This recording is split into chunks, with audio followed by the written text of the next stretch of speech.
160 तक का question last ये हुआ था, डिस्कस किए थे। इसके आगे चलिए आज हम लोग डिस्कस करना स्टार्ट करते हैं।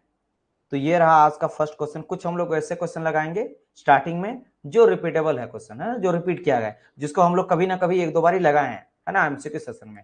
और उसके बाद फिर क्वेश्चन हम लोग आज कुछ न्यू क्वेश्चन भी लगाएंगे। चलिए, तो इस क्वेश्चन का आंसर आप लोग को बताना क्या हो जाएगा। Direction of natural process is indicated by the dash law of thermodynamics. किसके अकॉर्डिंग डायरेक्शन के बारे में पता चलता है ना, कि कोई प्रोसेस मेरा किस डायरेक्शन में हो रहा है। अच्छा सर, अभी तक नहीं स्टार्ट हुआ क्या dear? Fluid mechanics, fluid mechanics start नहीं किए हैं क्या कोई और फैकल्टी?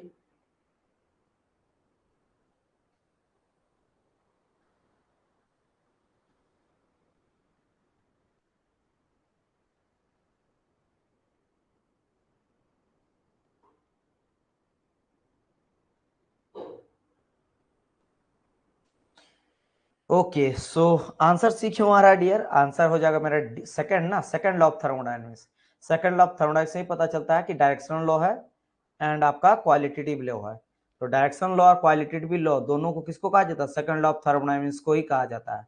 क्योंकि इसी से जो मुझे पता चला था, एक मेरा केल्विन प्लैंक स्टेटमेंट, जिसका एग्जांपल हम लोग क्या देखे थे, हीट इंजन। एंड जो मेरा हीट इंजन था, इससे मुझे इफिशियंसी के बारे में पता चला था, और इफिशियंसी क्वालिटी बताता था। इफिशियंसी क्या बताता था मेरा? क्वालिटी, है ना, क्वालिटी बताता था। एंड सेकंड मेरा था क्लोसियस स्टेटमेंट। क्लोसियस स्टेटमेंट से एग्जांपल मुझे क्या मिला था? आपका मिला था रेफ्रिजरेटर एंड हीट पंप। और ये मुझे बताता था कि लोअर हीट से हायर हीट की ओर जा सकते हैं, यानी कि रिवर्स डायरेक्शन। तो डायरेक्शन के बारे में बताता है, ठीक है। तो क्योंकि हीट फ्लो ये बताता कि हाई टेम्परेचर से लो टेम्परेचर ही नहीं, मेरा लो टेम्परेचर से हाई टेम्परेचर भी हीट का ट्रांसफर किया जा सकता है when external work done on the system. Clear, very nice. चलिए, तो नेक्स्ट क्वेश्चन आ जाता हूं मैं।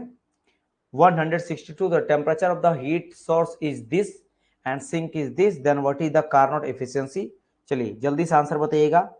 इस पर्टिकुलर क्वेश्चन का आंसर जो है वो क्या हो जाएगा, बताइए।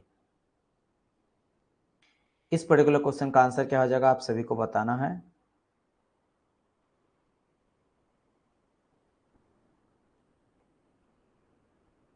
वेरी नाइस, आंसर आपका हो जाएगा बी नंबर। सिंपल सा लॉजिक था। इफिशियंसी हम लोग लेते थे क्या, 1 माइनस T2 अपॉन T1। तो यहाँ पे हम लोग क्या करेंगे, 1 माइनस T2। T2 कितना दिया गया है, 850 एंड 1990। बस इसको आप सोल्यूशन करोगे, you will get the answer. Answer मिल जाएगा आपको 0.5728, जो होगा 57% में, ठीक है। 57.3 भी बोल सकते हो, तो बी हो गया। नेक्स्ट की ओर बढ़ते हैं। नेक्स्ट क्वेश्चन ये रहा, heat of 1000 kilo joule is supply to a heat engine. एक हीट इंजन में कितना हीट दिया जा रहा है? हीट दिया रहा है 1000 जूल का, है ना। एंड फ्रॉम अ रिजर्वेयर इतना, टेम्परेचर इसका दिया गया कितना है, 1000 है। एंड रिजेक्ट कर रहा है वेस्ट को, कहां पे? हीट नहीं दिया है लेकिन टेम्परेचर दिया 300 केल्विन में, जाके रिजेक्ट कर रहा है। Heat engine output is, output work done यहाँ पे दिया गया है 400 किलो जूल का। तो पूछा इफिशियंसी मेरा कितना हो जाएगा, इफिशियंसी कितना हो जाएगा, ये आपसे पूछा गया। चलिए, anyone? Very nice dear, answer जो है बिल्कुल आपका करेक्ट है।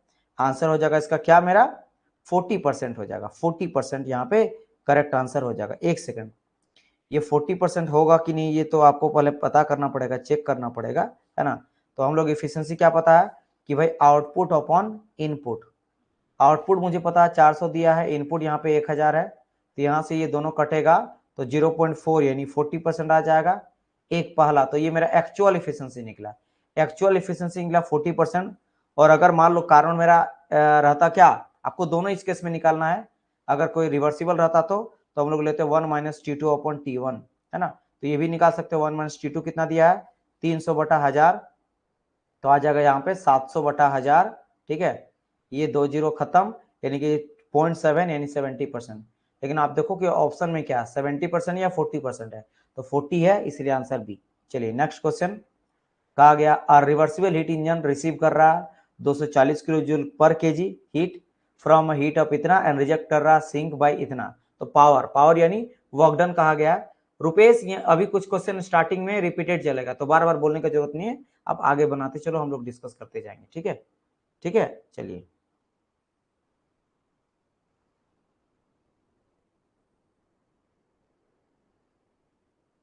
चलिए तो बताइए क्या होगा आंसर।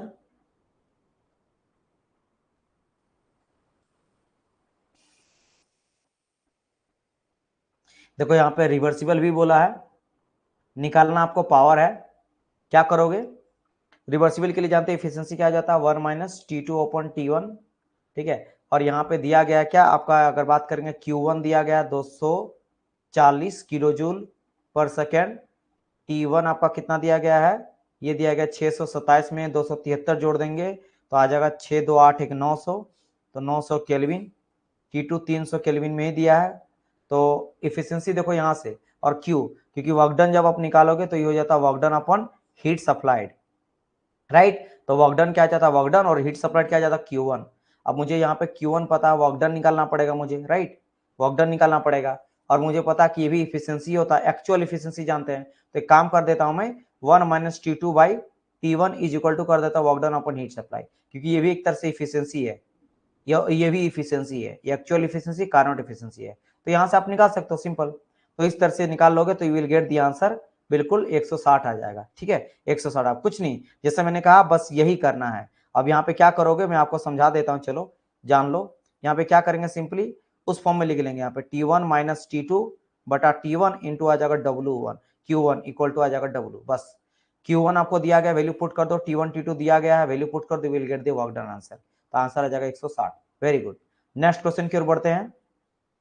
नेक्स्ट क्वेश्चन आ रहा है, if the temperature of the hot reservoir is increase the efficiency of Carnot engine, ठीक है। अगर कहा गया है कि हॉट रिजर्वेयर का इंक्रीज करेंगे एफिशिएंसी, बताइए क्या हो जाएगा जल्दी से।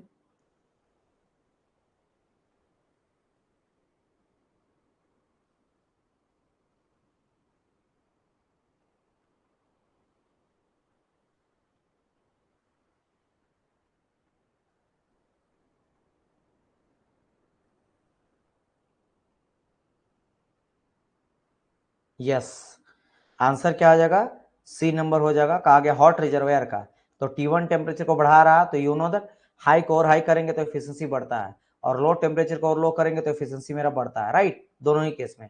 तो कहा गया कि हॉट को इंक्रीज कर रहे हैं तो एफिशिएंसी मेरा इंक्रीज करेगा, बिल्कुल करेक्ट है, सी नंबर।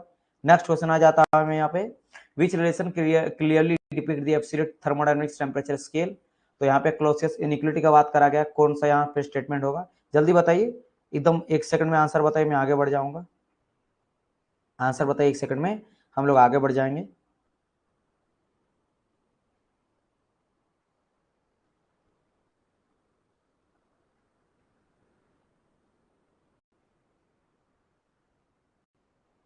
यस, बिल्कुल करेक्ट है, सरफराज, रुपेश, है ना, राम कुमार, कमल, सरिका, शुभेंद्र, ए करेक्ट है। चलिए आगे बढ़ जाता हूँ। इस क्वेश्चन पे आइए, क्या कहा गया, 40 kilo joule heat is supply to the heat engine at इतना, रिजेक्ट कर रहा है इतना, द टाइप ऑफ इंजन। चलो ये भी एक नया क्वेश्चन है, इसको बताओ क्या ये इंजन मेरा पॉसिबल है। पॉसिबल है जब भी बोलेगा तो आपको कार्नोट का एफिशिएंसी भी आपको कैलकुलेट करना है और एक्चुअल एफिशिएंसी भी कैलकुलेट करना है, वर्क डन अपन हीट इनपुट वाला, एंड यहाँ पे आ जाता 1 माइनस T2 अपन T1 वाला, तो दोनों ही कैलकुलेट करना पड़ेगा, तभी आप बता सकते हो कि इस क्वेश्चन का आंसर क्या आ जाएगा, ठीक है। तो यहाँ पे क्या करेंगे हम लोग, 1 माइनस T2 यहाँ पे कितना दिया गया है, okay okay okay okay, kelvin ये दिया है 223, इसमें 273 को ऐड करोगे तो कितना आ जाएगा, लगभग बात करेंगे तो 496, तो 496 है ना, 96, एंड ऊपर में 700 में 273 तो 1000 आ जाएगा, तो 1000 इससे आप कैलकुलेट करो, है ना, 1000 में इतना जाएगा तो 504 बटेगा बटा 1000 कर लेना, तो जो भी वैल्यू आ जाएगा, जैसे 50.4% आपको निकल गया क्या, कार्नोट एफिशिएंसी। अब यहाँ पे बात करेंगे वर्क डन अपन, तो वर्क डन के लिए क्या जानते हैं, Q1 माइनस Q2 बटा Q1, है ना, तो Q1 कितना दिया गया है 2500, माइनस है यहाँ पे 900 और बटा 2500, ठीक है।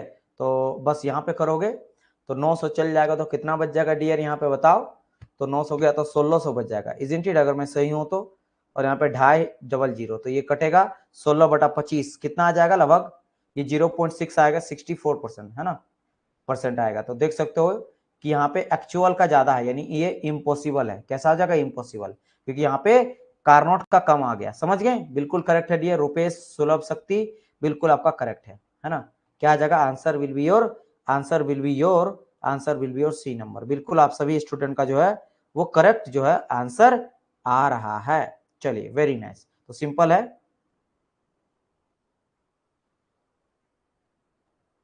नेक्स्ट क्वेश्चन की ओर बढ़े। चलिए, कहा गया which of the following statement is true about the engine having the efficiency 60% working under the temperature this and this. अब ये भी बताना क्या ये पॉसिबल है या नहीं। फिर से कहा गया एफिशिएंसी दे दिया गया है 60% बोला गया है, और ये टेम्परेचर लिमिट काम कर रहा है। T1 आपको दिया गया 1000 एंड T2 दे दिया गया 540। तो सेम चीज करो, क्या करोगे, क्या ये कारनोट हो सकता है ना। तो कारनोट के लिए क्या करोगे आप, डायरेक्ट करोगे 1 माइनस T2 अपॉन T1 कर लो, सिंपल सा बात है। 540 बटा 1000 1 माइनस, तो आ जाएगा क्या यहाँ पे जो भी आ जाएगा 600 आपका आई मीन 600 नहीं बचेगा, 460 बचेगा, है ना, बटा 1000। तो यहाँ पे आप इसको करो, इसका वैल्यू कितना आ रहा है। एंड देन इफ देखो कि ये जो एफिशिएंसी है ये इसके साथ मैच कर रहा है कि नहीं। ये एक्चुअल एफिशिएंसी दिया गया है और ये आप कार्नोट एफिशिएंसी निकाल रहे हो, उससे ज्यादा है या कम है या नहीं। प्रैक्टिकल है ना, प्रैक्टिकल हो रहा है क्या, प्रैक्टिकल हो रहा है। डी हाइपोथेटिकल होगा डियर, यहाँ पे रुपेश प्रैक्टिकल ये नहीं होगा डियर, ये हाइपोथेटिकल होगा। चलो मैं आपको बता देता हूँ, ये जो आ जाएगा एक सेकंड में देख लेता हूँ। तो 0.64 आ, ये तो देख ही रहे हो ना, तो 0.46 आएगा, यानी कि 46% आ रहा है, सिंपल। तो एक आया 46% और एक आ रहा 60%। तो देखो यहाँ पे बोरा की समझ लो, ये किसका एफिशिएंसी निकला, कार्नोट का, कार्नोट का। तो कार्नोट का कम है, कार्नोट का 46 है और आपका एक्चुअल का ज्यादा, तो क्या है प्रैक्टिकली पॉसिबल है, नहीं ना, यस इम्पॉसिबल है ना। तो डी नंबर हो जाएगा। Next question.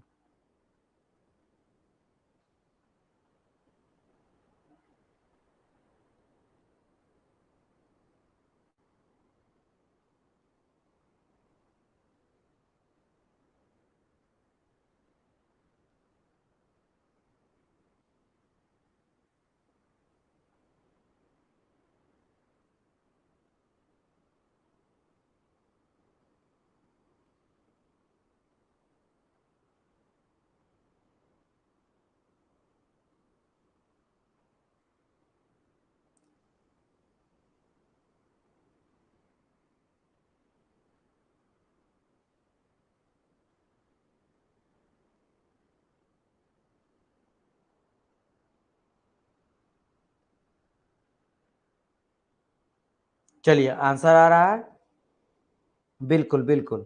तो आंसर यहाँ पे क्या आ जाएगा, answer will be your A आएगा, ए आएगा डियर, ए आएगा। कहाँ गया था, two reversible engine are working under same temperature range which are the following statement true. अगर वर्किंग टेम्परेचर सेम है तो सारे का एफिशिएंसी सेम रहेगा। ये 2 इंजन रहे, 10 इंजन रहे, 15 इंजन रहे, यहाँ पे डी क्यों बोल रहे हैं, efficiency and COP same for both of the engine, है ना। सीओपी कोई जरूर नहीं है, सीओपी आपका घट बढ़ सकता है, इफिशियंसी सेम रहेगा। क्योंकि कार्नोट पे ध्यान रखना मेरी बात, कार्नोट का एफिशिएंसी केवल टेम्परेचर पे ही डिपेंड करता है। लेकिन जब सीओपी निकालते हैं तो सीओपी के केस में क्या होता है, डिजायर इफेक्ट होता है। क्या होता है मेरा, डिजायर इफेक्ट होता है, desire effect upon heat input. और यहाँ पे हीट लेके चलते हैं, हीट सबका घट बढ़ सकता है। मैं आपको कई बार समझाया था, यहाँ पे Q1 हो सकता है, इस इंजन में Q2 हो सकता है ना। मान लो 100 यहाँ पे, यहाँ हो सकता है आपका मान लेते हैं 200 हो सकता है। लेकिन सबका टेम्परेचर लिमिट अगर सेम है, कुछ T1 है और कुछ T2 है, यहाँ भी आपका T1 है, यहाँ भी आपका T2 है, तो फिर इसका चाहे कितना आएगा सेम रहेगा, समझ गए। हाँ, तो ये चीज ध्यान रखना। चलिए नेक्स्ट क्वेश्चन को मूव करते हैं। अच्छा, ये सभी कुछ आई थिंक न्यू आपको देखने को मिला ना, आई थिंक ये क्वेश्चन आपको नया देखने को मिला, ये क्वेश्चन नया, क्योंकि इसके ये न्यू क्वेश्चन था मुझे जहां तक लग रहा है, this is a new question isn't it, है ना। तो ये याद करो, आपका निकलता है किससे, क्लोसेस्ट इनइक्वालिटी, और उससे पहले मैं कुछ आपको थ्योरम बताया था उससे आया है। चलिए इस क्वेश्चन को बताइए, ratio of the lower to the higher absolute temperature is 5/6, then what is the efficiency of Carnot engine. हाँ, अब न्यू क्वेश्चन है सारे, तो अब लगाइए न्यू क्वेश्चन को। चलिए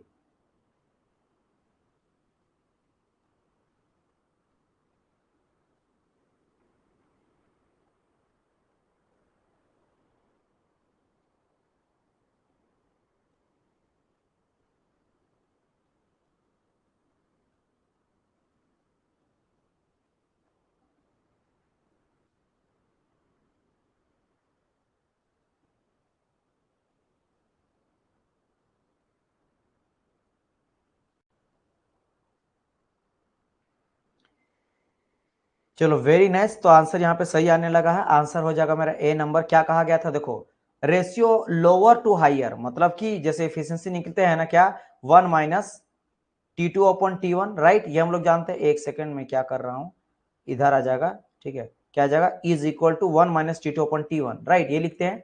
तो क्या कहता है, लोअर टू हायर, तो ऊपर वाला लो है, नीचे वाला हाई है, तो यही दिया गया। तो T2 अपॉन T1 जो है ना, ये दिया गया 5/6, तो एफिशिएंसी कितना होगा, तो 1 माइनस 5/6, तो क्या आ जाएगा यहाँ पे, 6 में से 5 जाएगा तो बचेगा 1/6, तो 1/6 इज द आंसर, राइट, तो आंसर ये हो जाएगा।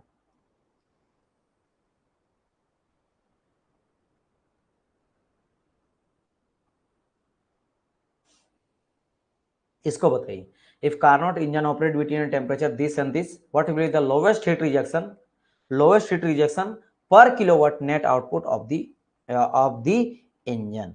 चलिए बताइए क्या होगा इसका आंसर।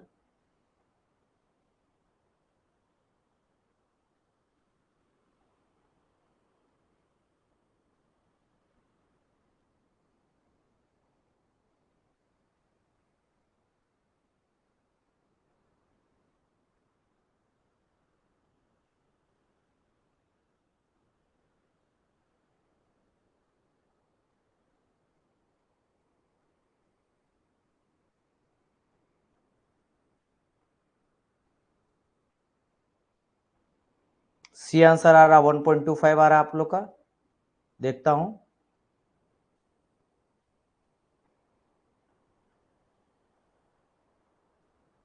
ओके, तब यही करेक्ट होगा। आप लोग गलत तो बोल नहीं सकते हो, है ना, आप लोग गलत बोल नहीं सकते। देखते कहा गया, Carnot cycle operate between temperature limit this and this, okay. तो टी हायर यहाँ दिया गया 18 एंड T2 दिया गया 1000 केल्विन में है, कोई दिक्कत नहीं है। फिर कहा what will be the lowest heat rejection, ठीक है, ये हम लोग एफिशिएंसी पता है, ठीक है। तो मैं यहाँ पे क्या करूंगा, 1000 में यहाँ करूंगा डायरेक्ट, 1800 में 1000 जाएगा तो 800 बचेगा, डायरेक्ट में 800/1800 कर देता हूँ, ठीक है, कटेगा 8/18 आ जाएगा, 4/9 आ जाएगा, ठीक है। एंड इफिशियंसी इक्वल टू क्या जाता है हम लोग कि work done upon heat supplied, ये भी मेरे को पता है, क्या था, work done upon heat supplied, ये हम लोग लेके चलते हैं, बिल्कुल सर मेरे को ये चीज पता है, राइट। अच्छा, तो मैं क्या कर सकता हूँ, ये भी इफिशियंसी है, ये भी इफिशियंसी है, तो दोनों को फिर से मैच कर देते हैं, यानी कि इसका इफिशियंसी निकला था 4/9, तो 4/9 इक्वल टू वर्क डन, जो भी नेट वर्क डन है, एंड नीचे में आ रहा क्यू आपका हीट सप्लाइड।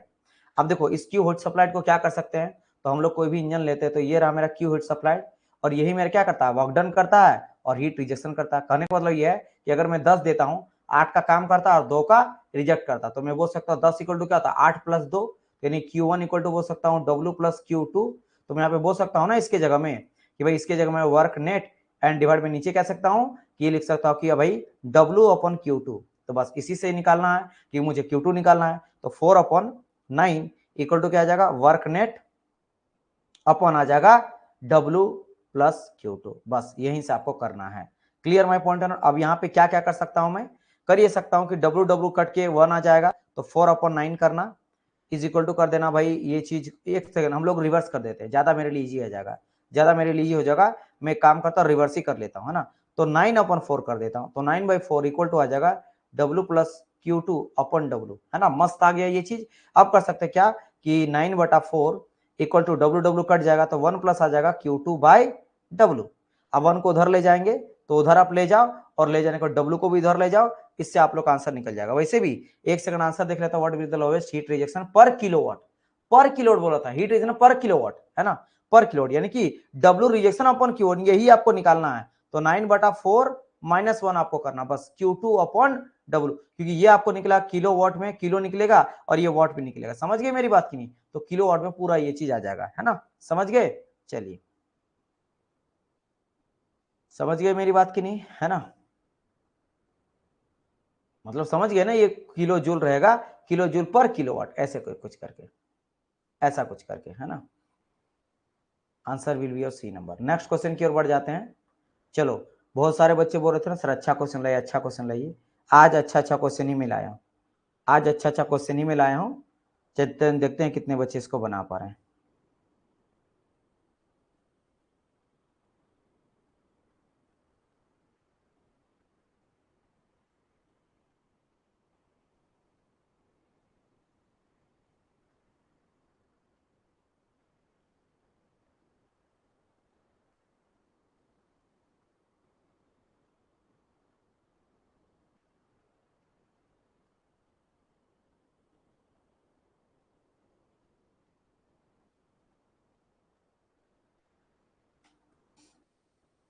ये आपका 2 इंजन वाला, ठीक है, ये आपका क्या 2 इंजन वाला है। कमल आप डी बोलो डी है तो डी को करेक्ट नहीं होगा, मैं आपको टाइम देता हूं।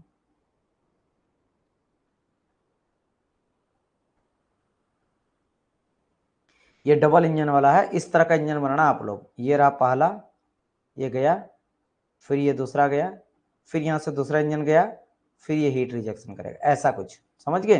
ये जगह आपका T1, ये जगह T2, ये जगह आपका T3, यहाँ पे हो जाएगा इंजन नंबर फर्स्ट, ये हो जाएगा इंजन नंबर सेकंड, ये वर्क डन करेगा पहला, ये वर्क डन करेगा आपका दूसरा, ऐसा कुछ।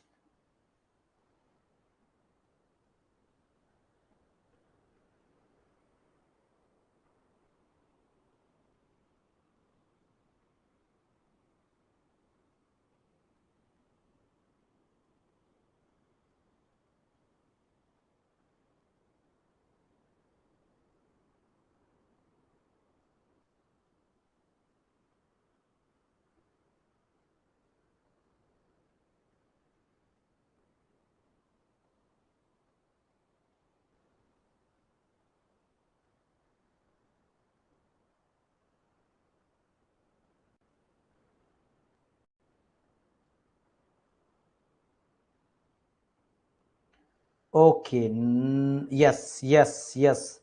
तो यहाँ पे मैं स्वरूपेश का सबसे पहले आंसर आया है करेक्ट, है ना, मैं बता देता हूँ।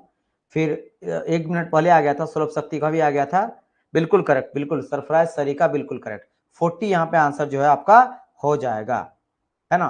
तो देखो यहाँ पे आपका T1 जो है, एक कहा गया Carnot engine operate between temperature this and this, ये 2 टेम्परेचर, तो ये दिया गया आपका 1000 एंड 400, यहाँ दिया गया ये 400।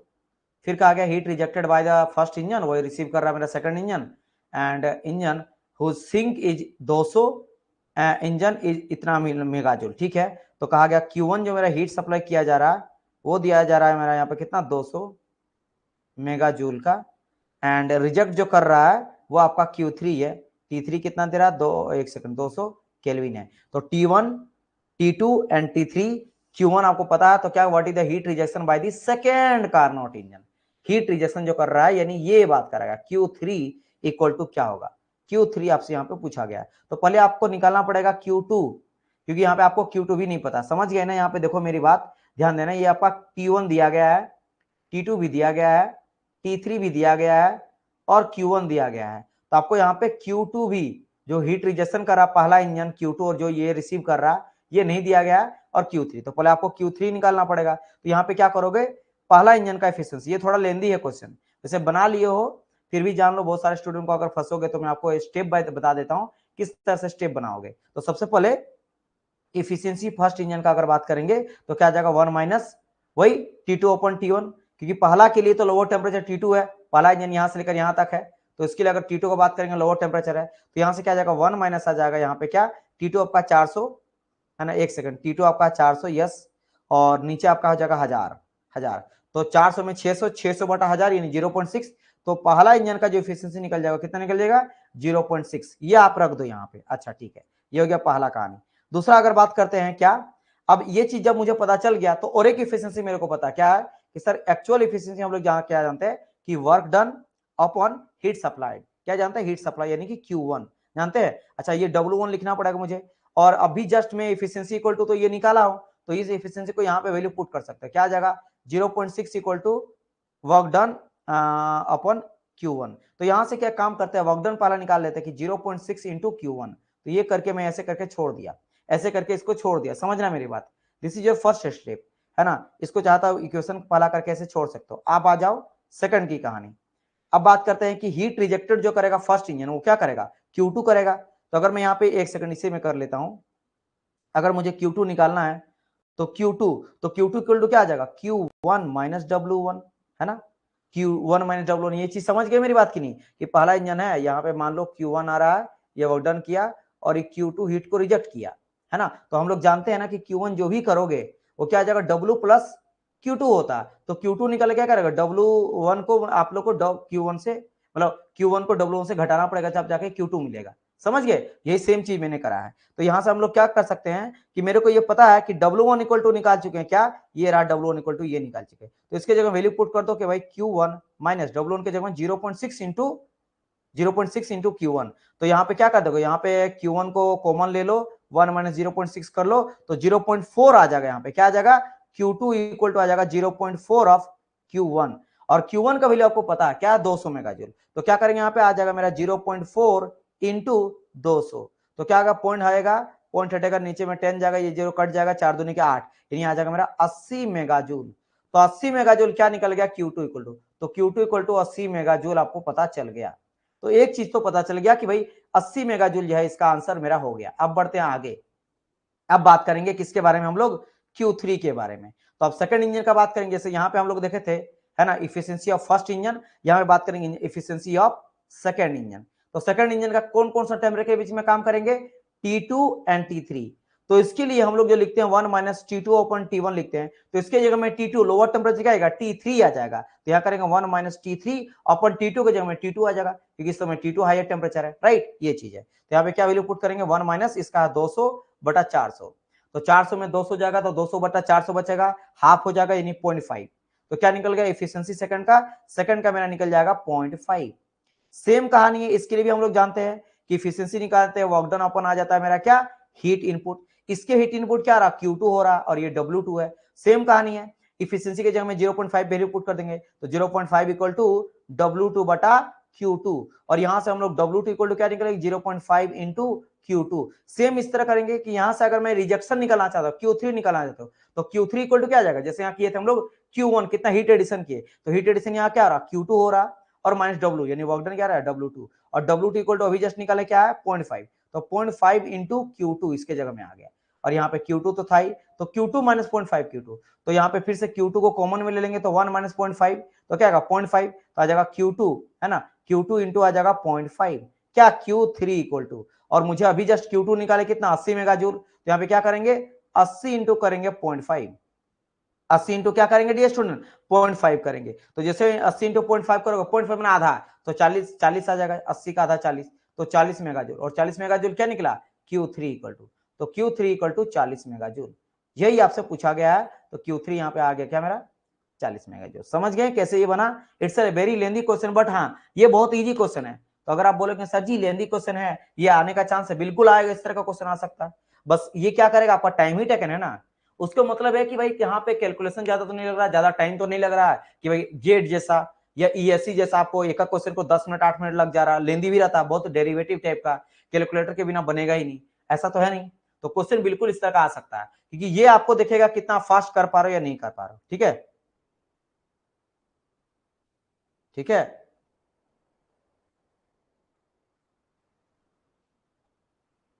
चलिए तो आगे बढ़ते हैं नेक्स्ट क्वेश्चन की ओर। समझ गए ना, किसी को दिक्कत है तो मुझे जरूर बोलिएगा। नेक्स्ट क्वेश्चन की ओर बात करते हैं।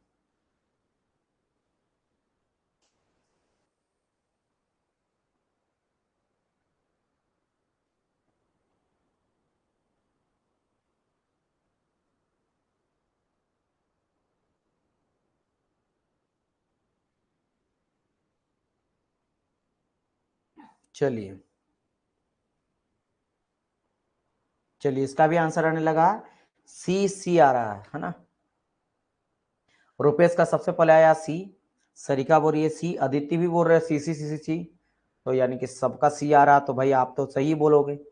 तो क्या कहा गया, कार्नोट इंजन रिजेक्ट कर रहा है इतना हीट को, बढ़िया भाई। अच्छा 1/4 मीन्स क्या आता है, परसेंटेज में देखोगे तो 0.25 आ जाता है ना भाई। एक को 4 भाग में माइनस नहीं बोलते, 0.25, 4 क्वेश्चन को गलत करते 1 नंबर कट जाता है, तो 4 भाग ही हुआ ना।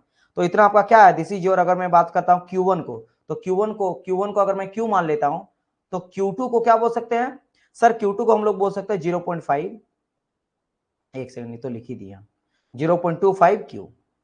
समझ गए, ये चीज है बस। अब क्या कुछ नहीं सर, इफिशियंसी इक्वल टू मुझे पता है work done upon heat supplied, and इसको लिख सकते हैं Q1 माइनस Q2 अपन हीट सप्लाइड, और Q1 के जगह में तो Q लिखे और Q2 के जगह में सर लिखा हमें 0.25 ऑफ Q, एंड नीचे में Q1 के जगह में Q है सर। Q को कॉमन भी ले सकते सर, 1.25 यहाँ रखेंगे, एंड नीचे आ गया Q सर खत्म आ जाएगा, तो 0.25 जाएगा तो 75 मेरा बचेगा, तो answer will be C number. तो आंसर क्या आ जाएगा सर, 0.75। चलिए वेरी नाइस, आंसर यहाँ पे सभी का करेक्ट है। मूव करते हैं नेक्स्ट क्वेश्चन की ओर। नेक्स्ट क्वेश्चन चलिए लगाइए क्या हो जाएगा answer. Two Carnot engine are connected in a series with working extreme temperature of 2000 Kelvin and 200 Kelvin respectively. What is the efficiency of first Carnot engine in percentage? चलिए बताइए। हम लोग 80 तक लगाएंगे, फिर हम लोग ना कुछ कार्नोट का क्वेश्चन लगा लेंगे, ठीक है। अभी हम लोग सेकंड लॉ के ऊपर जा रहे हैं अधिकतर क्वेश्चन, तो हम लोग कुछ कार्नोट इसके बाद लगाएंगे, फिर 80 के बाद फिर इधर आएंगे, मिक्स करके लगाएंगे, आपको बोर भी नहीं लगेगा। बोर तो नहीं लगना, टेस्ट आप लोग दे रहे हो। तो बताइए इसका आंसर क्या आ जाएगा।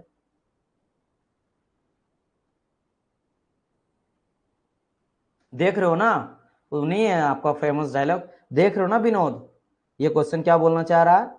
टू कार्नोट इंजन फिर से बात करा गया, कनेक्टेड इन सीरीज, मतलब ये कहानी बोल रहा है कि ये रहा T1, ये रहा मेरा इंजन फर्स्ट, है ना, ये वर्क डन किया, और ये मेरा दूसरा, एक सेकंड एक सेकंड एक सेकंड। तो देख रहे हो ना विनोद क्या बोलना चाह रहा है। ये विनोद यहाँ पे बोल रहा है कि T2 गया, और फिर ये आएगा, ये फिर से W2 करेगा सेकंड इंजन, और जा रहा T3, ये बोला गया है। Series with working stream temperature दिया गया है, समझ रहे हो ना विनोद। यहाँ पे बोला रखा है कि ये है 2000, कैसा आपको फंसाना चाह रहा देख रहे हो ना, ये आपका 200 केल्विन। तो what is the efficiency of first Carnot engine. First Carnot engine का एफिशिएंसी कितना होगा, इसका फर्स्ट वाले साइकिल का एफिशिएंसी कितना होगा, ये पूछा गया इस वाले का। कैसे करोगे, कैसे करोगे, बस कुछ भी यहाँ पे आपका अगर बात करा जाए तो ऐसा कुछ खास तो दिया नहीं है, कैसे लगाओगे। डी आंसर होगा, नहीं नहीं डी तो नहीं हो रहा डियर, सरी का डी नहीं हो रहा, डी हो रहा क्या आप लोग को। डी कैसे निकाले ना, तो यहाँ पे आपको T2 T1 T2 दिया है, so you can calculate this question. या तो आप निकालोगे कार्नोट, अगर मान लेते हैं लेट कर, अगर आप लेट भी मान लोगे कार्नोट, तो 1 माइनस T2 अपॉन T1। तो क्या यहाँ पे आपको पता है T2 है, T2 तो यहाँ नहीं पता है। सेकंड क्या है, एक्चुअल अगर मान लेंगे, तो क्योंकि नहीं बोला ना एक्चुअल या कार्नोट, अच्छा efficiency of the first Carnot engine, चलो कार्नोट बोला है, तो आप यही यूज करोगे, है ना, यही यूज करोगे। बट यहाँ पे तो T1 दिया है, डायरेक्ट T3 दिया है, आपको T2 पहले कैलकुलेट तो करना पड़ेगा ना। तो कैसे आपने करा, यस यस यस, रुपए समझिए यहाँ पे क्या करना है, यस 68। तो यानी कि यहाँ पे सर मुझे करना पड़ेगा क्या, कि सर क्या बोला है, okay, what is the efficiency of the first Carnot engine, तो मानना पड़ेगा T2। अब T2 निकालने का दो तरीका है, T2 निकालने का दो तरीका है, T2 निकालने का दो तरीका, एक है T1 अपॉन T3, और दूसरा तरीका है T2 equal to T1 plus T3 divide by 2, यही दो तरीका यूज करो, है ना। तो हम लोग मान लेते हैं केस फर्स्ट, केस पे मैंने फर्स्ट माना कि दोनों का इफिशियंसी जो है वो सेम है, both engine have the same efficiency. देख लेता हूं ना, दोनों में से जो आएगा सेम इफिशियंसी, तो बस ये वाला पुट करेंगे T2 equal to root under T1 और T3, तो आ जाएगा 2000 इंटू 200, तो दो दूनी के 4, और आ जाएगा कितना, 3 2 6 जीरो, 6 जीरो यानी निकल जाएगा कितना मेरा, इसको अगर करते हैं यहाँ पे 4 5 जीरो, सॉरी 1 2 3 4 5, तो ये आ जाएगा कितना, 200 रूट अंडर 10, तो ये आ गया मेरे पास T2।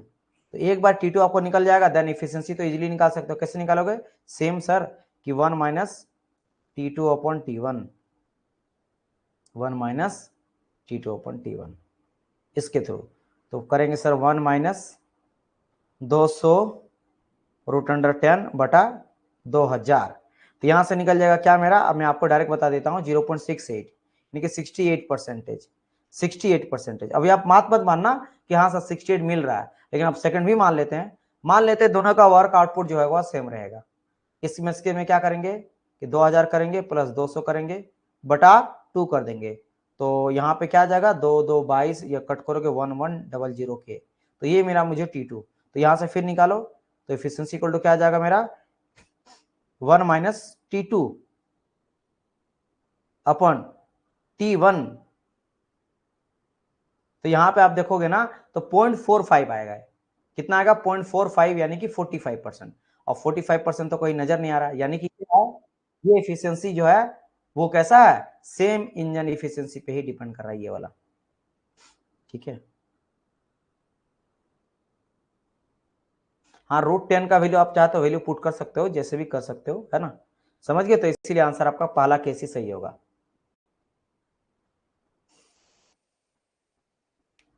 और वैसे भी एक हिंट बताऊं, यहाँ पे कार्नोट इंजन पहले बोल ही दिया था,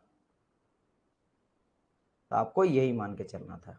फिर भी ये दोनों ध्यान रखना, सम टाइम दिया रहेगा। तो चलिए आगे आगे बढ़ते हैं नेक्स्ट क्वेश्चन की ओर। A reversible engine which operate between temperature range this and reject इतना हीट। अच्छा, ये बड़ा परसेंटेज वाला क्वेश्चन पूछा जाता है कि इतना हीट रिजेक्ट कर रहा है। तो इसमें देखो ज्यादा दिमाग नहीं लगा रहा, मैं आपको हिंट पहले बता दे रहा हूँ कैसे बनाना है। मान लो Q1 हीट सप्लाई कर रहा है और Q2 हीट रिजेक्ट कर रहा है, तो वो रखा क्या है कि 30% of the heat to this sink, है ना, 30% हीट को रिजेक्ट करा। तो ये मान के चलना कि Q1 100% है, खेल खत्म। 100 मान लेता है, 100% मतलब क्या मान लेना कि 100 है। तो Q यहाँ पे कितना रिजेक्ट करा, 30 रिजेक्ट करा, खेल खत्म। तो आप मान लेना कि Q1 यहाँ पे दिया है 100 अगर, है ना, तो यहाँ पे Q2 जो है वो 30 हो जाएगा, दैट्स इट। बाकी 70% जो है वो हीट का यूटिलाइजेशन वर्क में हो रहा, बस ये मान के चलना, एकदम कोई टेंशन होगा ही नहीं आपको, समझ गए। बाकी आप करो, आंसर आप फटाफट मिल जाएगा, कोई भी दिक्कत उसके बाद नहीं होगा। अब देखो यहाँ पे T1 T2 दे दिया गया है, T1 दे दिया गया 1200 एंड T2 आपको दे दिया गया 600। तो क्या कह रहा है, अच्छा, प्रैक्टिकल इंजन है या नहीं पहले तो आपको ये निकालना पड़ेगा। तो दोनों का दोनों इफिशिएंसी निकालो। तो फर्स्ट में मान लेता हूं क्या, वही जो लेंगे 1 माइनस T2 अपन T1। तो क्या करेंगे, तो आ जाएगा T1 के जगह में 1200 नीचे और ऊपर में 1200 माइनस 600, तो 600। तो 600 बटा 1200 हाफ 0.5 यानी 50%। तो 50% इफिशियंसी निकल गया मेरा किसका, कार्नोट का। सेकंड केस में लेता हूं, है ना, सेकंड केस से लेता हूं मैं, तो क्या आ जाएगा मेरा एक्चुअल का, वर्क डन अपन हीट सप्लाइड, है ना। तो वर्क डन, अब यहाँ पे आपको वर्क डन तो दिया नहीं, तो क्या करेंगे, Q1 माइनस Q2 बटा 1। और मैंने कहा था ना Q1 को क्या लेके चलना है, 100 लेके चलो, Q2 को कितना 30 लेके चलो, बटा 100 लेके चलो, तो 70 बटा 100, 70 बटा 100 मतलब 0.7 यानी 70%। अब देखो यहाँ पे काल, तो भाई साहब देखो यहाँ पे कार्नोट का एफिशिएंसी जो है वो कम है, कार्नोट का एफिशिएंसी क्या है, कम है। तो ये इम्पॉसिबल है, और ये कार्नोट, यहाँ पे कार्नोट बोला गया है, ये इम्पॉसिबल है। पहली बात तो ये इम्पॉसिबल है, दिस इज नॉट पॉसिबल, है ना। तो यहाँ पे डी आ जाएगा, none of the above. Very nice, सभी का करेक्ट आंसर है, ठीक है। रुपेश सुलभ शक्ति इम्पॉसिबल, यस यस। तो इट्स अ इम्पॉसिबल डिवाइस, क्योंकि इफिशियंसी कार्नोट से ज्यादा हो नहीं सकता है।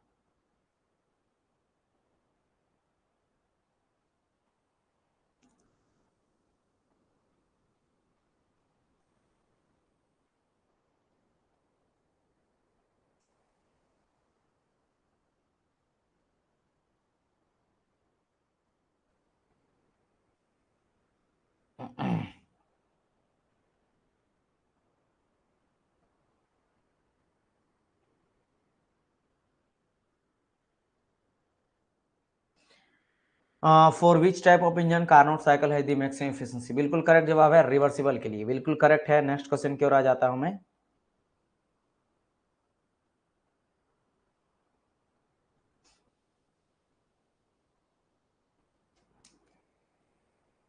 चलिए इस क्वेश्चन को थोड़ा पढ़िए और बताइए आंसर क्या आ जाएगा।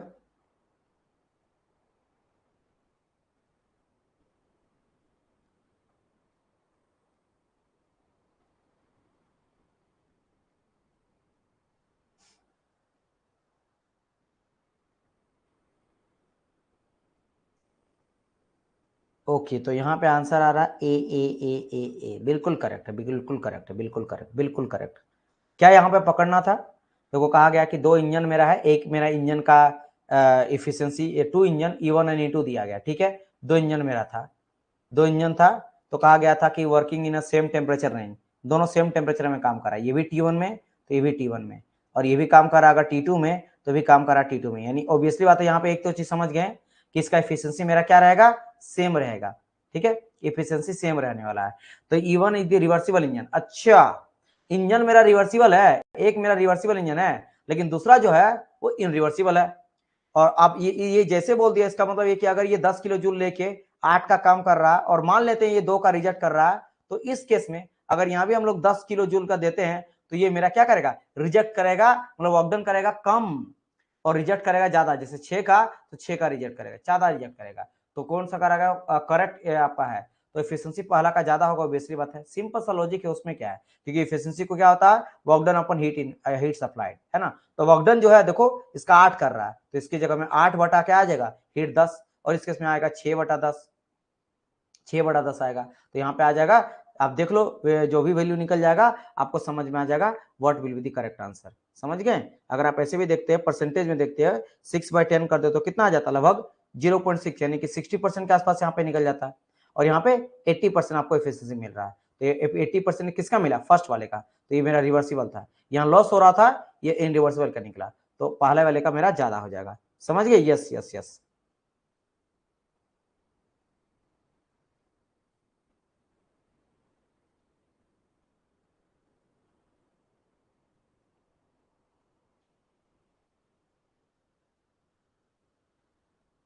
नेक्स्ट क्वेश्चन बढ़ते हैं। ओके, अच्छा ये तो क्वेश्चन इजी है, मुझे जहां तक लग रहा है, मैं क्वेश्चन पढ़ा नहीं हूं लेकिन लग के देख के लग रहा है। हाँ हाँ, लास्ट का ही लाइन पढ़ोगे तो आपको समझ जाएगा कि ये क्वेश्चन क्या बोलना चाह रहा है। लेकिन इतना भी सिंपल नहीं है, थोड़ा देख के, थोड़ा देख के सी देखे, बिना देखे सोचे समझे यहाँ पे ना आंसर दे दिया गया सबके द्वारा। पहले देखो सेम वर्क आउटपुट बोला है, तो पता आप क्या दिमाग लगाए भाई, आपने ये क्यों लगाया, ये कब होता है, ये होता है when the efficiency of the both engine of same, है ना, बोथ इंजन ऑफ सेम। लेकिन यहाँ पे देखो कहा गया अबव आंसर, कार्नोट इंजन बोल दिया लेकिन फिर बोला सेम वर्क आउटपुट। समझ गए? कार्नोट इंजन बोले, लेकिन कार्नोट इंजन अगर डायरेक्ट बोल दे तो आपको ये भी देखना है कि कार्नोट इंजन बोला है, दोनों को दोनों कार्नोट बोला है, या बोला Carnot engine with the same efficiency. समझ गए? तो यस यस, अब सही पकड़ा, बी नंबर हो जाएगा, क्योंकि ये होता है सेम। और हम लोग जो पता कि जब वर्क आउटपुट सेम होता है, देखो आप समझना, मैंने कहा कि कार्नोट होगा तो ठीक है, लेकिन कहा गया कार्नोट विद सेम वर्क, तो आपको इसमें ध्यान देना ज्यादा, फिर इसमें ध्यान देना, क्योंकि आप लोग को पता है एक्चुअल को भी कार्नोट बोलते हैं, जैसे रेफ्रिजरेटर भी कार्नोट रेफ्रिजरेटर बोल सकते हैं, हीट पंप को भी कार्नोट हीट पंप बोल सकते हैं, राइट। बी, क्योंकि इस केस में होता था क्या, मेरा T1 प्लस T2/2, यही तो लेके चलते थे, T2 इक्वल टू, है ना, 1 प्लस T3/T।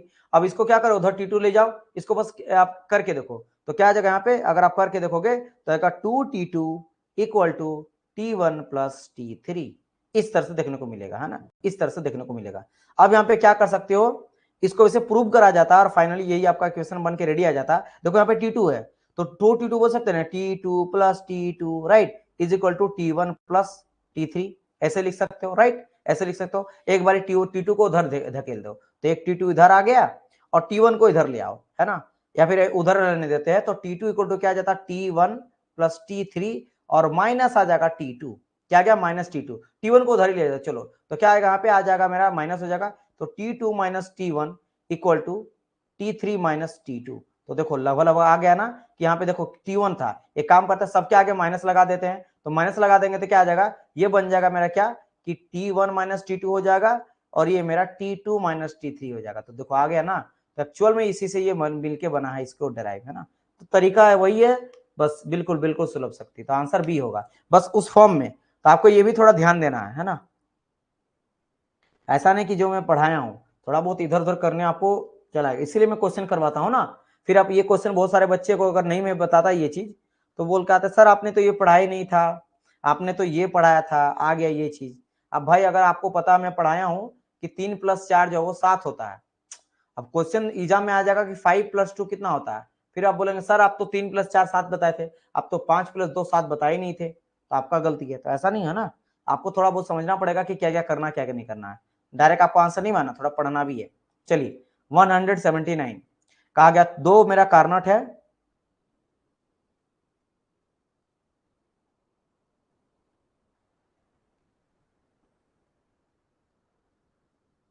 समझ गए ना, ओके ओके। तो कहा गया दो कार्नट है, पहला और दूसरा कनेक्टेड सीरीज में है, फिर वही कहानी है, 3 वाला बात आ गया, एक पहला, है ना, और फिर यहां से एक दूसरा, इस तरह से हीट रिजेक्ट कर रहा है, जो सेकंड वाला यूज कर रहा है, ठीक है, इंटरमीडिएट टेम्परेचर बीइंग दी ज्योमेट्रिकल मीन। अच्छा, कहा गया इंटरमीडिएट टेम्परेचर जो ज्योमेट्रिकल मीन है, अब एक्सट्रीम टेम्परेचर, ठीक है, तो कहा which of the following statement true for the efficiency of Carnot engine. तो ये तो आप लोग को मतलब बिना बताए आप आंसर मेरे को दे सकते हो, राइट। ये कब होगा, जब दोनों एफिशिएंसी सेम, क्योंकि बहुत ही ज्योमेट्रिकल मीन मतलब ये चीज है, T1 को T3, है ना, T2 इक्वल टू, तो सी आ जाएगा।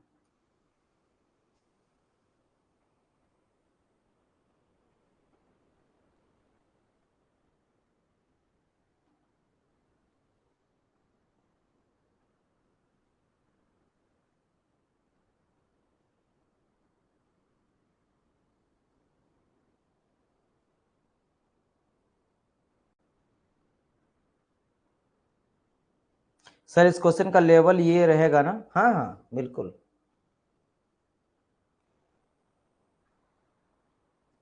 नेक्स्ट क्वेश्चन 180, ये लास्ट हम लोग लगाएंगे। अब हम लोग कुछ एंट्रोपी का भी क्वेश्चन लगाएंगे, फिर हम लोग इधर आएंगे।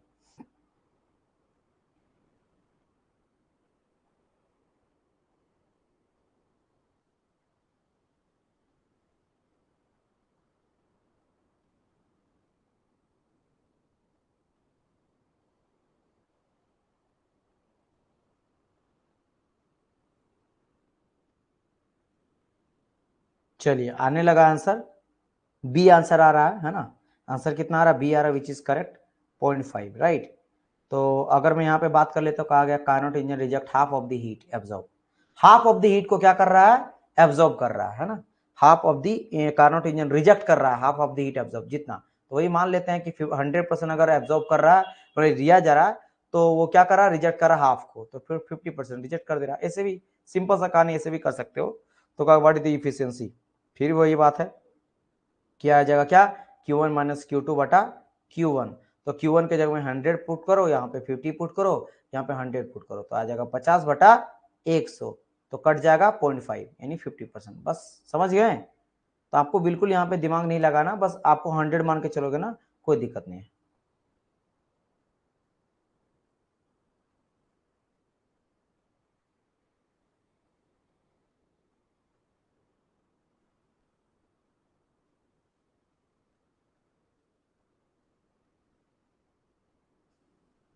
एक सेकंड, नेक्स्ट क्वेश्चन में कर देता, सॉरी। चलिए बताइए। अच्छा एक सेकंड, हाँ नेक्स्ट टॉपिक स्टार्ट करते हैं, ठीक ठीक ठीक है। 180 तक रहने देते हैं, नेक्स्ट टॉपिक को स्टार्ट करते हैं, एक सेकंड।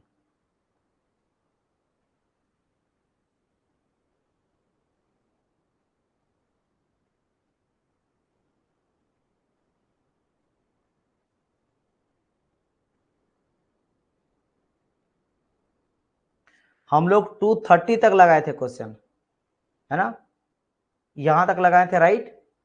कल के क्वेश्चन में एंट्रोपी का क्वेश्चन जो लगाए थे, वो लगाए थे ये वाला लास्ट क्वेश्चन। इसका आंसर मुझे याद है, माइनस आया था 116। ठीक है, तो चलो यहां से देखो क्वेश्चन स्टार्ट करते हैं। थोड़ा बहुत अब एंट्रोपी का क्वेश्चन लगाओ, ताकि थोड़ा मिक्स रहे क्वेश्चन का, है ना। चलिए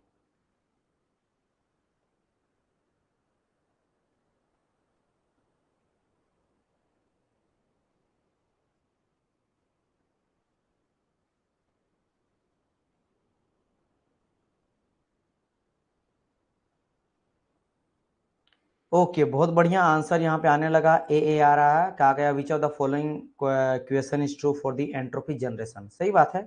यूनिवर्स जो हो जाता है वो क्या हो जाता है मेरा, सिस्टम और प्लस सराउंडिंग मेरा यहाँ पे हो जाता है।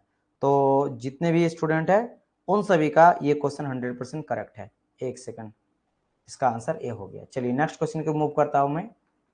चलिए, विच equation clearly define the entropy change during the constant pressure. देखो ध्यान में क्या कहा गया है, कांस्टेंट प्रेशर प्रोसेस, ठीक है, जहां पे प्रेशर P1 और वॉल्यूम V1 है, T1 टेम्परेचर है, एंट्रोपी S2 है, और जब चेंज हो रहा है तो प्रेशर चेंज होकर P2 हो जा रहा है। आपको पकड़ना है कांस्टेंट प्रेशर का बात करा गया, तो you know that what will be the answer. जल्दी से आंसर फटाफट बता दो मेरे को। इसके लिए कोई इतना जितना बड़ा लिखा है, ये आपको पता है, ये 2 सेकंड में देने वाला है।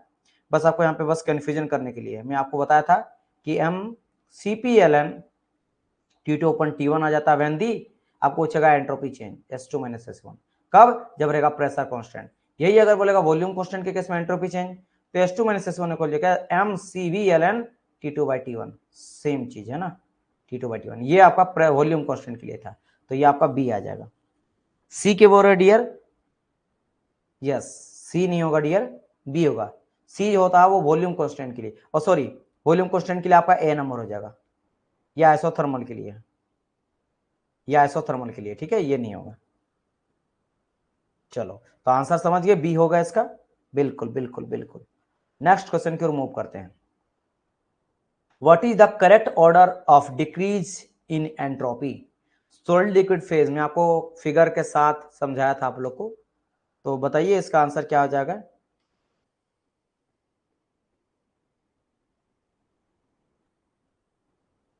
करेक्ट ऑर्डर के साथ क्या हो जाएगा।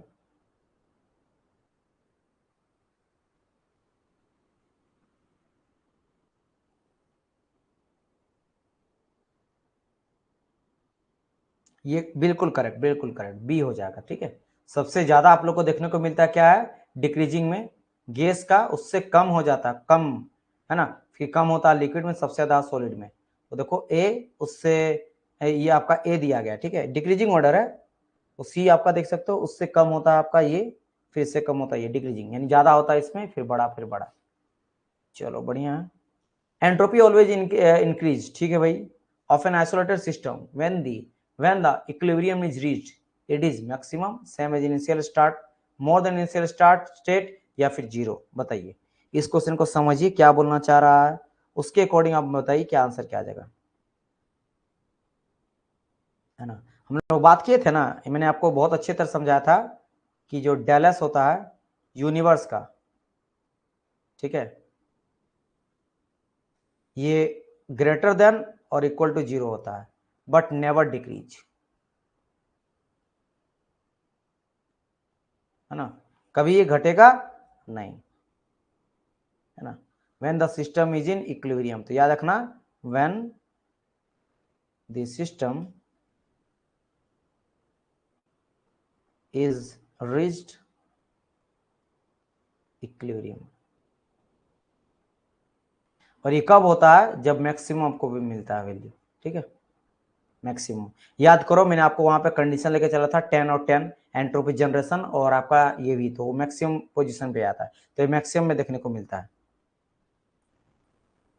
क्योंकि ये हम लोग मैक्सिमम, क्योंकि इसका कोई लिमिट तो है नहीं, इसका कोई बाउंड्री है नहीं, तो बहुत ही मैक्सिमम कंडीशन पे ये चीज देखने को मिलता है। व्हेन हम लोग पूरे हर एक चीज को, अर्थ को पूरा को हम लोग आइसोलेट मान लेते हैं, पूरा यूनिवर्स को, तब ये चीज देखने को मिलता है। तो याद रखना ये आपका एक कंडीशन होगी, आपको नहीं बताया था, तो ये ध्यान रखना इस चीज को, बस ये ध्यान रखना कि मैक्सिमम में ही देखने को मिलता है।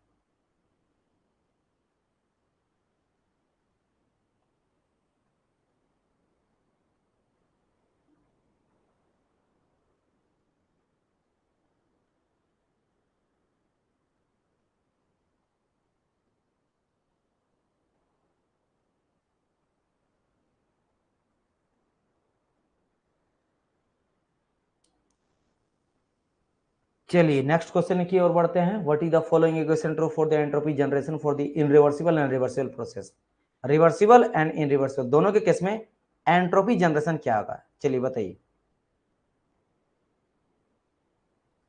देखो ये सभी क्वेश्चन का आप टाइम लो, हड़बड़ा के मत बनाना, मैं आपको यही बोलूंगा, है ना, टेक योर टाइम, थोड़ा न्यू न्यू क्वेश्चन है तो। हाँ डियर चंदन, क्या दिक्कत है, जीरो होना चाहिए ना। देखो नहीं नहीं, ये समझे नहीं यहाँ पे क्या कहा गया है इस क्वेश्चन में, देखो ध्यान से, कहा गया entropy always increase of for an isolated system, है ना, isolated system when equilibrium reached, तो ये इक्विलिब्रियम में आपका या तो जीरो होता है या बड़ा होता है, वो कंडीशन जो होता है ना वो आपका मैक्सिमम रीच जब हो जाता है, मैक्सिमम मतलब समझो मेरी बात, जैसे आपका ये T1 है और ये T2 है, तो हीट ट्रांसफर हो रहा है, हीट ट्रांसफर हो रहा है, कब तक हो रहा है, जब तक इन दोनों का टेम्परेचर बराबर ना आ जाए, T1 इक्वल टू T2 ना आ जाए, इक्विलिब्रियम कंडीशन इसी को कहेंगे, जब मैक्सिमम टेम्परेचर डिफरेंस जीरो आ जाता है, तो बेसिकली ये जीरो ही तो हुआ। यहाँ पे अगर टेम्परेचर डिफरेंस आप बात करोगे कि T2 माइनस T1, तो आप बोलेंगे जीरो, क्योंकि ये तब तक इक्वल हो गया, इक्वल कब हुआ, जब मैक्सिमम हीट डिफरेंस वो आपका चल गया, तो वही सेम कहानी बोला गया, एक्चुअल जीरो हुआ ना, आप जीरो ही बोल रहे हो ना, आप ही को मैं बोल रहा हूँ, लेकिन जीरो कब होगा, when there is no difference, entropy यानी हीट हीट जा रहा है, एंट्रोपी बढ़ते जा रहा है, बढ़ते जा रहा है, एकदम इक्विलिब्रियम कंडीशन में आ गया मैक्सिमम लेवल, कि उसके बाद नहीं हो सकता कुछ, तो मैक्सिमम कैटेगरी में होता ना, इजंट इट। क्या चंदन ये चीज समझ रहे हो, मैं बोलूंगा कि आप अगर आग के पास जाओगे तो कब तक आग का आपके अंदर हीट आएगा, तब तक आएगा जिसका आपका क्षमता है, या फिर जिसका आग जब तक वो टेम्परेचर इक्विलिब्रियम है तब तक आएगा, तो मैक्सिमम कंडीशन ही होना जब दोनों का बराबर होगा, जब जीरो होगा, डिफरेंस अगर बात करें, डिफरेंस जीरो होता तो जीरो कब हो जाए, मैक्सिमम रीच पहुंचेगा, तो बात एक ही है, बस कहने का तरीका अलग है ना, बात उसी चीज को आप समझ रहे हो या नहीं समझ रहे हो, ये ज्यादा बड़ी बात है। चलिए तो हम लोग देखे थे डेलस जनरेशन का अगर बात करेंगे तो ये ग्रेटर देन जीरो होता है,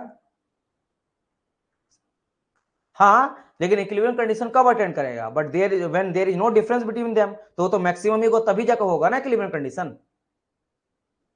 चलिए मोस्ट इन रिवर्सिबल केस में हम लोग ये लेके चलते थे, और डेलस जनरेशन जो है वो जीरो हो जाता था रिवर्सिबल के केस में, रिवर्सिबल में कोई, क्योंकि एंट्रोपी जनरेशन कब होता था, इन रिवर्सिबल के केस में होता था, इसलिए तो हमेशा ये पॉजिटिव होता था, जीरो से बड़ा होता था। मैं आपको डिस्कस करा था कि क्योंकि इनरिवर्सिबिलिटी होगा ही होगा सिस्टम में, तो एंट्रोपी बढ़ेगा ही बढ़ेगा, तो जीरो से बड़ा ही होगा। और ये जब भी इनरिवर्सिबल बोलेगा वो जीरो से कभी कम नहीं होगा, कि कुछ ना कुछ तो वैल्यू आएगा ही। लेकिन जैसे रिवर्सिबल हो जाएगा तो कोई भी इनरिवर्सिबिलिटी है नहीं, रिवर्सिबल मतलब नो लॉस। अगर यहाँ पे नो लॉस है तो नो लॉस है, यानी कि कोई भी एंट्रोपी जनरेशन नहीं होगा। आई मीन आपका हाँ, ये एंट्रोपी जनरेशन, एंट्रोपी नहीं, एंट्रोपी जनरेशन नहीं होगा, तो जीरो हो जाएगा, है ना। तो वही अगर बात करके डेलस अगर बोलूंगा इनरिवर्सिबल का, तो इनरिवर्सिबल का तो बड़ा होगा किससे, रिवर्सिबल के केस से। तो क्या होगा यहाँ पे answer B. Very nice, very good, चलिए वेरी गुड, बी भी आंसर आने लगा। Next question, if the entropy of universe decrease, अच्छा ये इम्पॉसिबल वाला कंडीशन बोल दिया है ना, कहा गया था entropy of universe never decrease, तो कहा गया what this depict about the nature of the process, तो वो किस तरह का नेचर को बता रहा है। चलिए, ये तो स्टेटमेंट ही आंसर को बता दिया, ऑब्वियसली बात है कि भाई ये तो हो नहीं सकता, तो बस हो नहीं सकता ही आंसर होगा, है ना। तो ये तो आप लोग को मैं बताने का भी जरूरत नहीं है, yes it's impossible, so impossible answer होगा।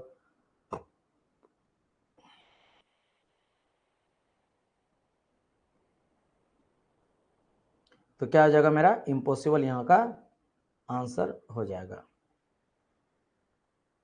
ठीक बात, समझ गए।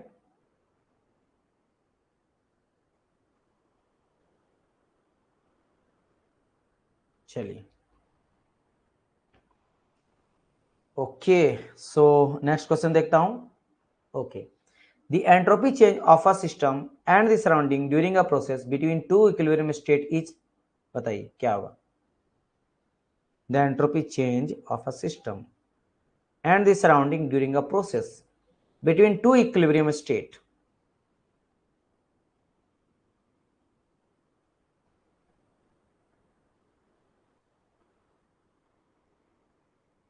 Yes, equal to zero. Yes,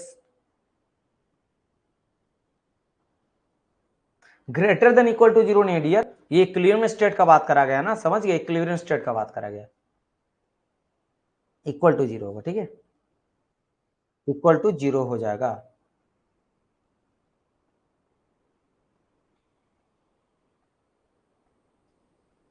चलिए, the property of a working substance which change as the heat is supplied to the working fluid in a reversible manner is known as entropy, enthalpy, internal energy और external energy. तो बताइए इसका correct answer क्या आ जाएगा। Property of working substance which change as heat is supplied, है ना, heat supply करने से कौन सा प्रॉपर्टी है जो चेंज होने लगता है उसका प्रॉपर्टी, राइट। जैसे याद करो हीट एडिशन से क्या घटता है, हीट देने से क्या बढ़ता है, हीट लेने से क्या घटता है, और हीट नहीं देते हैं तो जीरो होता है, क्या वैल्यू है वो, बिल्कुल वो तो एंट्रोपी ही है सर। ये dS positive when heat is added, है ना, dS is negative when heat is rejected and ds is constant when heat is zero, तो इट्स एंट्रोपी। ये जो बात कर रहा है वो इंट्रोपी भाई साहब का बात कर रहा है। चलिए, next question, which of the following represent is impossible, बताइए इम्पॉसिबल कौन सा आ जाएगा। सब चीज आप लोग को पता है, each and every question you know very well, है ना, वही कहानी है। साइक्लिंग इंटीग्रल मैंने कहा था डेल क्यू बाई टी, तीन मैंने कहा था, तीन मैंने कहा था, है ना, तीन मैंने कहा था, बताना है, बताइए। ये क्लॉसेस इनइक्वलिटी है, क्लॉसेस इनइक्वलिटी,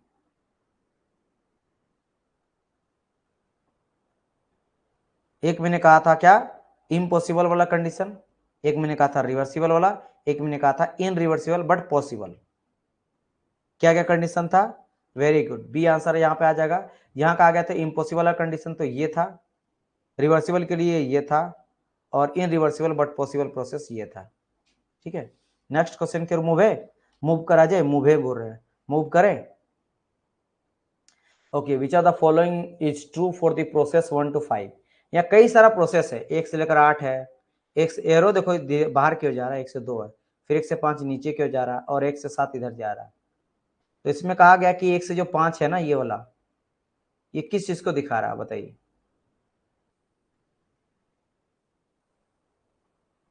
और ये है टीएस डायग्राम, अब देखो 1 से लेकर जो 8 जा रहा है, या तो होगा वॉल्यूम या प्रेशर होगा, या तो प्रेशर कांस्टेंट होगा या फिर वॉल्यूम कांस्टेंट हो सकता है, डिपेंड ऑन द स्लोप। लेकिन एक ही तरह का दोनों स्लोप लग रहा है। अब यहाँ पे स्लोप ज्यादा देखना पड़ेगा, किसका स्लोप यहाँ पे ज्यादा है। तो देखो इसका स्लोप थोड़ा कम है तो प्रेशर हो जाएगा, और स्लोप इसका थोड़ा ज्यादा लग रहा है इसका, तो ये मेरा वॉल्यूम हो जाएगा। 1 से 7 वाला वॉल्यूम और 1 से 8 वाला प्रेशर, है ना। फिर से मैं बता देता हूँ, ये किसका आ जाएगा, ये हो जाएगा प्रेशर का, ये हो जाएगा वॉल्यूम का। एंड 1 से 2 ये तो आपका डायरेक्ट टेम्परेचर है, आइसोथर्मल, और ये आपका एंट्रोपी कांस्टेंट। अब एंट्रोपी कांस्टेंट के लिए क्या लेके चलते हैं, तो आपको पता है एडियाबेटिक होता है पीवी पर गामा इक्वल टू कांस्टेंट, तो ये भी आप लिख सकते हो बिल्कुल। अब देखो यहाँ पे बच्चा कमल सी बोल रहा है, आप क्यों सी बोले डियर, सी क्यों आपने क्यों कहा, ए होगा डियर, समझ गए, ए होगा। क्यों समझ आया, सब मैं बता दिया यहाँ पे टीएस डायग्राम में। जैसे 107 है तो 107 को तो मैं थोड़ा बड़ा कर देता हूँ कि ये रहा 107, ये मान लो 1 से 7 है। फिर मैं बात करता हूँ 1 से 8, तो 1 से 8 जो है ना स्लोप थोड़ा कम है, तो मैं मान लो यहीं से सबको बना देता हूँ कुछ 1 से इस तरह से है, 1 से 8 हो गया। और फिर आ जाता है 1 से 2, तो 1 से 2 ऐसा है, और फिर आपका 1 से 2 हो गया, और मान लेते हैं 1 से 5, तो 1 से 5 कुछ इस तरह से है, ऐसे कहीं भी ले लेता हूं मैं इस तरह से 1 से 5। तो ये हो गया, ज्यादा स्लो वॉल्यूम का होता है याद होगा, फिर प्रेशर का, फिर ये टेम्परेचर का, और ये एंट्रोपी का, क्योंकि टीएस डायग्राम है, पीवी डायग्राम नहीं है, समझ गए। यस, ये adiabatic process, you know that ना कि रिवर्सिबल एडियाबेटिक जो होता है, reversible adiabatic is isentropic process, isentropic. जो भी मेरा रिवर्सिबल एडियाबेटिक होगा वो आइसेंट्रोपिक होगा। क्यों, वही ds equal to del Q by T. तो अगर मेरा यहाँ रिवर्सिबल के लिए लिखते इक्वेशन और एडियाबेटिक होगा तो डेल क्यू जीरो, तो ये पूरा जीरो, यानी ds आपका जीरो हो गया, तो ds जीरो, तो s2 इक्वल टू s1 हो गया, तो एंट्रोपी कांस्टेंट आ गया ना, इसलिए एंट्रोपी कांस्टेंट है तो रिवर्सिबल एडियाबेटिक होगा, राइट। चलिए, okay, which equation best represent the entropy of the system with two parts with entropy x and y, अच्छा, रिस्पेक्टिवली। चलिए बताइए इसका आंसर मेरे को बताओ क्या हो जाएगा, एनीवन।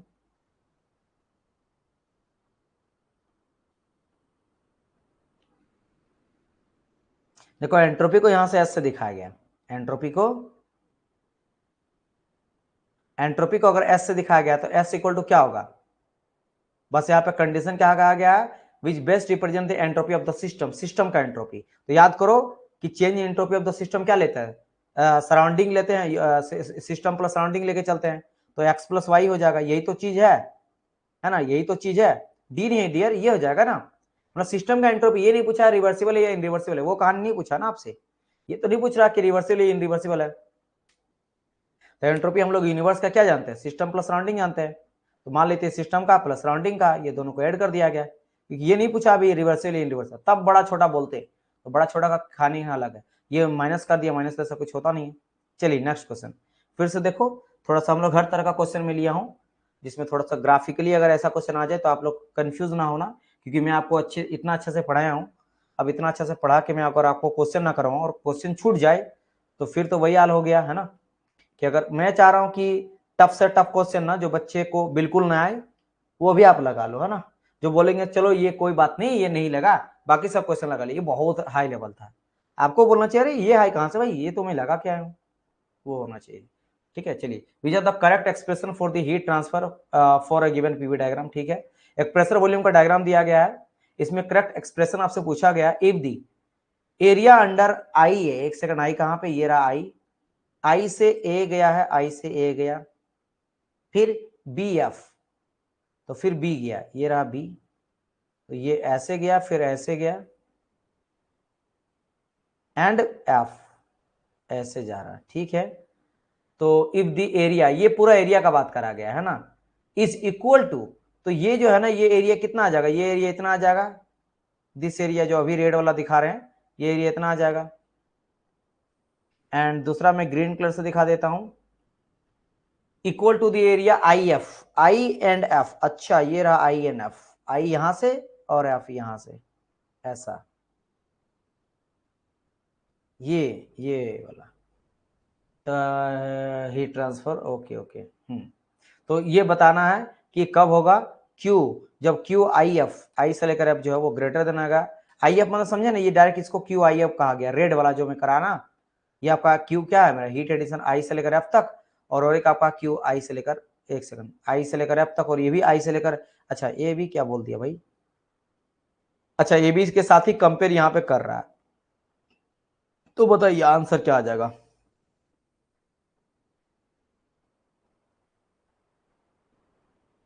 चलो यहाँ पे आंसर जो है सी हो जाएगा, सी हो जाएगा dear, answer will be C number, है ना। आई एफ, आई एफ का बात करा के देखो, आई से लेकर एफ, और फिर बात करा के ए से लेकर बी, ए से लेकर बी, ए से लेकर बी, है ना। बोल रहे हैं आप लेस देन होगा,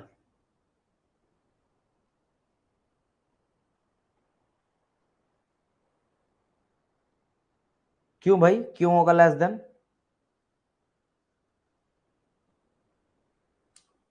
चलो ये अच्छा क्वेश्चन है, अच्छा क्वेश्चन है, इसका डिस्कशन तो करना है। चलिए वाई, चलो बढ़िया है। चलो एक काम मैं करता हूं, area under PV diagram with heat transfer.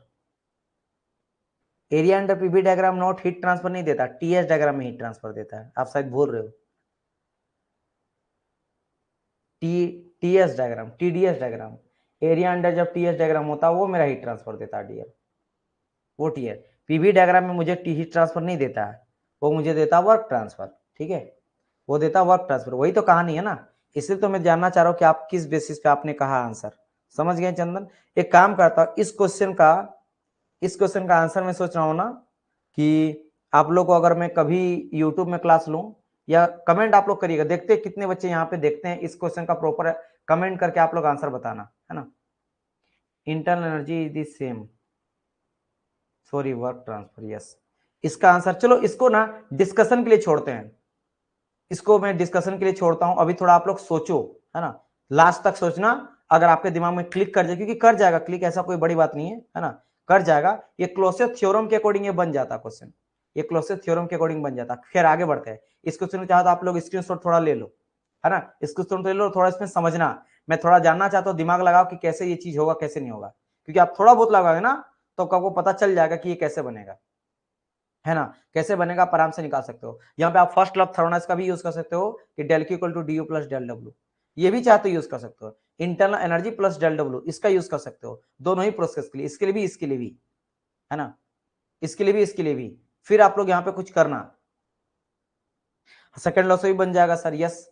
तो मैं चाह रहा हूं कि आप लोग देखो क्या कर सकते हो, क्योंकि ये कई तरीके से बन सकता है, तो मैं आप लोग से छोड़ता हूं, है ना।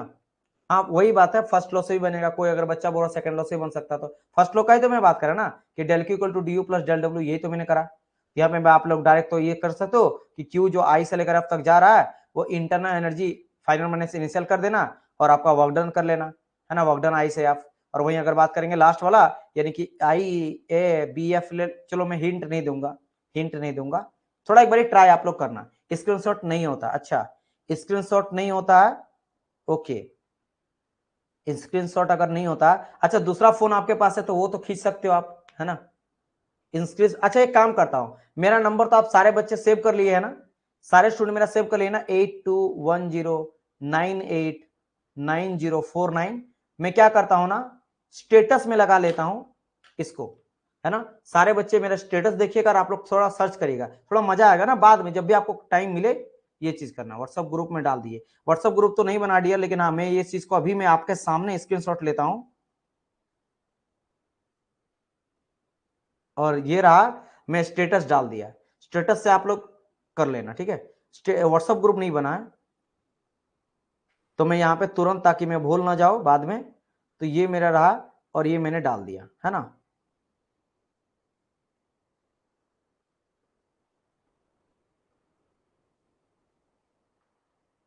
और सारे के सारे बच्चे मुझे आंसर भेजना व्हाट्सएप में ही, देखता हूं किसका यहाँ पे करेक्ट आंसर होगा, फिर मैं आप लोगों को क्लास फिर नेक्स्ट जब भी आएगा स्टार्टिंग में आपको यही बताऊंगा, फिर देखते हैं कितने बच्चे उसको कर पाते हैं।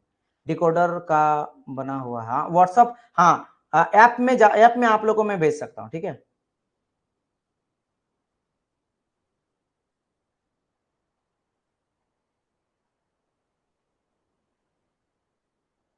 सर आपको भी तो नंबर सेव करना पड़े, आप मेरा नंबर सेव कर लेना, तब तो आप दिख जाएगा ना, मेरा सब किसी का भी दिखता है, जरूरी नहीं है। ऐप में भेज देंगे लास्ट, अगर कुछ नहीं होता तो ऐप में भेज देंगे, फिर आप लोग डिस्कशन करना, है ना। चलो सबसे अच्छा रहा, ऐप में डाल देंगे, ऐप में आप लोग डिस्कशन करना। चलिए आगे बढ़ते हैं नेक्स्ट क्वेश्चन। इस क्वेश्चन को और एक दो क्वेश्चन अगर इस तरह अच्छा मिलेगा मैं छोड़ूंगा, मैं थोड़ा डिस्कशन करने के लिए बोलूंगा, ऐप में मैं डाल दूंगा जिससे क्लास होगा। चलिए इस क्वेश्चन को बनाइए। In all reversible process entropy of the system,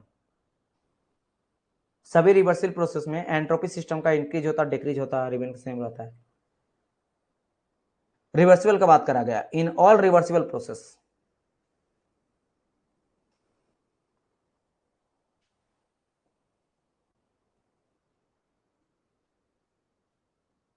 yes, remain same. Reversible है तो रिवर्सिबल के लिए क्या हो जाता है, रिमेन सेम हो जाता है ना। डीएस मेरा ग्रेटर देन इक्वल टू हो जाता है फॉर, अगर बात करेंगे इन रिवर्सिबल के लिए है ना, जहां पे डीएस इक्वल टू 0 आ जाता है रिवर्सिबल का, और DS equal to greater than आ जाता है इन रिवर्सिबल का। Okay, next, the property of working substance which increase और decrease according to heat supplied और remove in reversible manner is called. फिर से वही कहानी, एक ही चीज को घुमा घुमा के पूछ रहा है। चलिए आंसर बताइए, हम लोग आगे बढ़ जाएंगे। क्या हुआ, इसका आंसर नहीं समझ आया? रिमेन कांस्टेंट, ए क्यों बोल रहा कोई? करेक्ट ए, करेक्ट ए क्यों होगा डियर? रिवर्सिबल का बात कर, रिवर्सिबल के किस में तो जीरो होता है, ये तो ऑल के लिए है, reversible and inreversible. Yes, it's a entropy, ये एंट्रोपी का बात कर रहा है। ये किसका बात कर रहा है? एंट्रोपी का ये बात कर रहा है, समझ गए? ये किसका बात कर रहा है? एंट्रोपी का बात कर रहा है। बड़े नेक्स्ट क्वेश्चन, चलिए। A process occur spontaneously if the entropy, cycle के लिए होता है ना sir? Yes yes yes yes, ये चलिए। A process occur spontaneously if the entropy increase. Spontaneously मतलब होता है कि नेचुरली जैसा होता है वैसे ही, कोई एक्सटर्नली नहीं किया गया, ठीक है। स्पॉन्टेनियस होता है, स्पॉन्टेनियस तुम रहो अपने, मतलब जो आपके अंदर से आ रहा है वही चीज करो, एक्स्ट्रा एफर्ट नहीं है वैसे, उस तरह से कोई एक्स्ट्रा एफर्ट लगाने ही नहीं जा रहा है।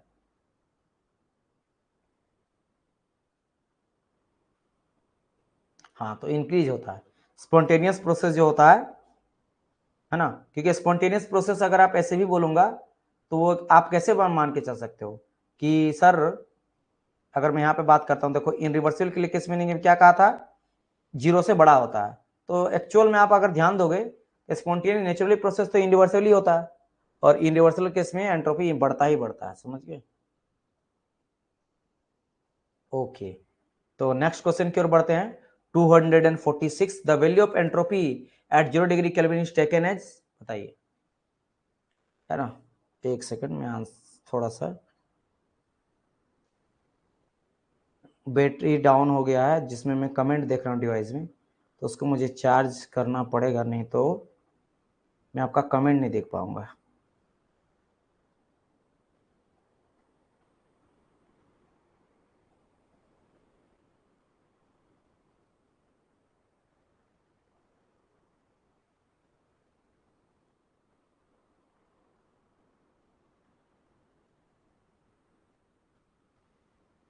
सर 250 क्वेश्चन के बाद क्लास एंड कर दीजिएगा, ठीक है। तो ये आपका खत्म भी हो जाएगा कुछ क्वेश्चन के बाद, है ना, रहने दीजिए। अब कुछ क्वेश्चन बचा, एटलीस्ट कुछ क्वेश्चन कर लो। देखो ये रहा ये रहा ये रहा, एक काम कर रहा, नहीं तो चलो ये भी मैं बोल सकता हूँ, आप बताओ जैसा बोलोगे, नहीं तो मैं ये सभी क्वेश्चन को आपको SW दे दूंगा, है ना। ये सब क्वेश्चन आप लोग बना लेना तब, और क्या, यही मैं कर सकता हूँ ज्यादा ज्यादा, है ना। ये सब क्वेश्चन आप क्या कर लेना, बना लेना। तो ये तो चाहते हो, ये आप जैसा बोलोगे एज योर विश। अगर आपको और नहीं करना है तो आप ये सारे क्वेश्चन जो है ना वो घर में प्रैक्टिस कर लेना। 248 47 248 आप बोलो क्या अभी करना है या फिर छोड़ दूं मैं? हाँ, तो ये सभी क्या बोले सर, क्वेश्चन नंबर इतना फिर से डिस्कस कीजिएगा, वो तो मैं आप लोग को दिया ना डियर, थोड़ा चंदन वो मैं आपको दिया, थोड़ा सा आप लोग सभी बच्चे थोड़ा सा थोड़ा अपना दिमाग खपाओ, क्या होगा क्या नहीं होगा, फिर हम लोग डिस्कस करेंगे। तो यहाँ पे 247 हो गया, है ना, 248 हो गया, एंड 249 हो गया, एंड 250 आ गया, एंड 251 हो गया, एंड चलो ये क्वेश्चन तो कुछ कितना रहा, 1 2 3 4 5 6, 6 नहीं, हाँ 6 क्वेश्चन, तो यहाँ 6 क्वेश्चन हो गया आपका। यस, तो 6 क्वेश्चन जो है ना वो आपका टास्क में आपको दे दिया SW के तौर पे, ये आप लोग बनाना, और उधर का भी जो सेकंड लोग का कुछ बचा हुआ है वो भी आप लोग क्या करना, बनाना। समझ गए।